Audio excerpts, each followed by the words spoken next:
the title we've chosen this morning is There is Value in Public Open Space.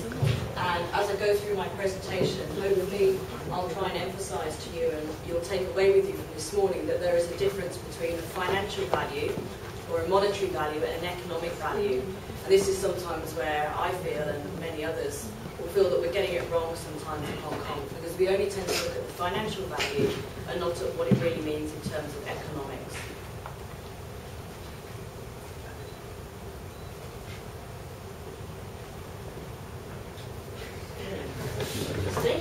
Hi.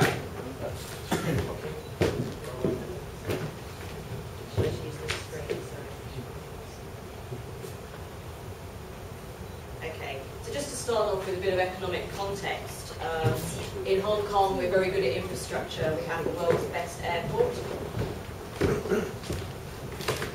We have the world's best skyline. We're considered to be the world's freest economy. And we promote ourselves as Asia's world city. Over the last 50, 60 years, Hong Kong has performed extremely well in terms of any of the economic classic indicators. We're now a services-dominated economy. Our GDP per capita now exceeds the OECD average, and the GDP per capita has gone up some tenfold since 1960. We're now the third most popular destination in Asia and the Pacific. So by any of the classic economic indicators, we're actually doing extremely well. In terms of our infrastructure ranking, again, we perform extremely well against both Asian cities and other world cities. So where is it that Hong Kong's letting itself down? And others of you who've heard me speak before, particularly about issues to do with the harbour and economics, will know that I'm always talking about this issue about the quality of life. And the quality of life is becoming more and more important in terms of economics and competition now, in that a lot of cities, a lot of places in the world are doing very well in terms of infrastructure, in terms of transparency. But what is it that people are looking for when they're making a decision about where to locate? A lot of it is about the environmental quality, about quality of life. And we see a lot of these quality of life indices, sustainable city indices, these kinds of things.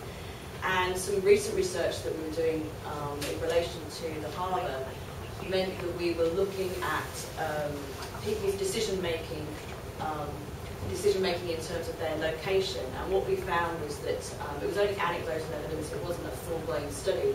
But we found that a lot of the recruitment agencies, the headhunters in Hong Kong, were saying that the quality of life and the environmental quality was really starting to be a problem in Hong Kong. And you can see it here in just the ranking of the quality of life is 70th, whereas in things like infrastructure, we're actually doing very well. And what I would see is that open space and the environmental quality that we're talking about here is very much interlinked. And in the studies to do with the harbour, this is the kind of thing that we're exactly the kind of thing that we're talking about. So to go back to my introductory statement, the potential benefits of economic analysis, I think, are not very well or very well used or well understood in Hong Kong. And up here, I just noted a few of the issues that don't seem to be taken into account very often. The first is value for money. Value of the intangibles, which I'll come on to in a moment. They're still very immature concepts in Hong Kong, whereas in other parts of the world, particularly for some of the international agencies, this is a kind of standard approach. Sustainability assessment in Hong Kong is very weak, and economics tends to be used to endorse decision making rather than to guide it. And the valuation technique that I'll be talking about in a moment hopefully will give us some ideas about how economics can be used to help to guide decision making rather than just, to be a tick box assessment after a decision has been made.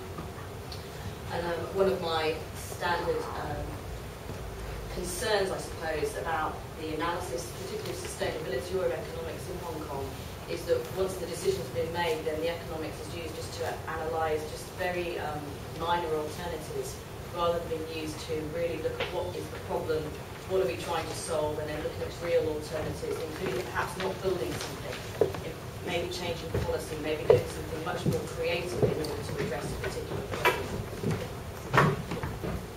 Sorry, could you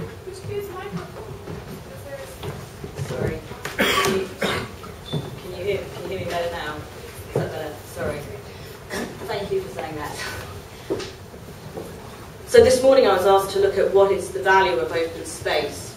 Now, one way I thought would be good at looking at it, particularly in Hong Kong, because everybody's very used to the concept of a land premium, then the idea is, what would a land premium be for an urban area of open space, such as, for example, let's take the new the park that's proposed on Central Waterfront. The plan is that for a particular area of it there is no GFA assignment, so there's no direct revenue. What kind of land premium would that kind of piece of land actually generate? And the answer from a financial perspective, of course, is that it's negative. Who would want to bid for a piece of land whereby you have to spend a lot of money, you need to animate it, you need to look after it, you need to operate, maintain it, but there is no direct revenue? So the answer from a financial perspective is negative. But from an economic perspective, of course, that is entirely wrong. It's not just a monetary application. You're looking at economic values, and by economic values we're looking at public enjoyment, we're looking at contribution to GDP, we're looking at a whole range of other factors. So economics is not just about money, although the way that we can actually try to present it might be in monetary terms, but it's taking a lot of what we call intangibles and turning them into a monetary value. And one of the ways that economists do this is by using a technique called contingent valuation, and this is what I'm going to talk about now. So the context in which we used our contingent valuation approach was to look at the value of Hong Kong Harbour, and we undertook this research on behalf of the Harbour Business Forum back in 2006. And just recently we've done another project for the Harbour Business Forum, and the valuation study fed into that, as well as about 15 other very good pieces of research. So this is just one piece of research that the HBF has done over its 4 years of existence.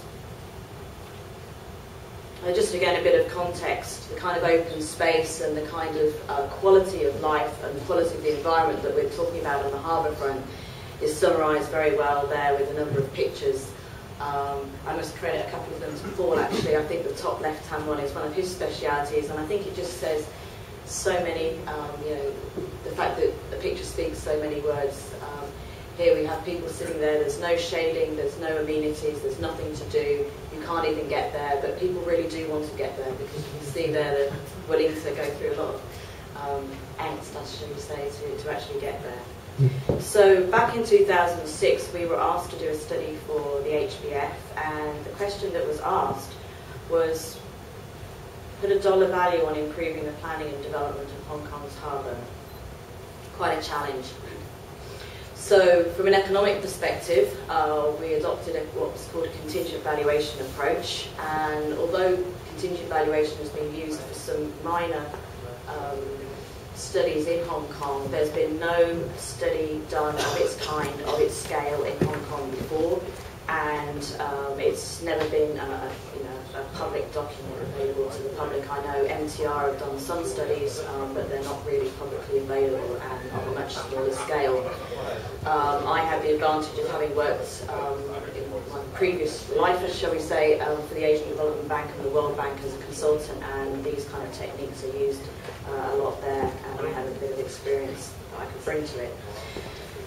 So when we talk about economic value, I won't go too much into the theory. Basically, there's a use value and a non-use value, and that clearly means basically that if somebody, for example, is using the open space, there is a use value to them, but there is also a non-use value for people who are not actually using it, but that know that it's there. So the big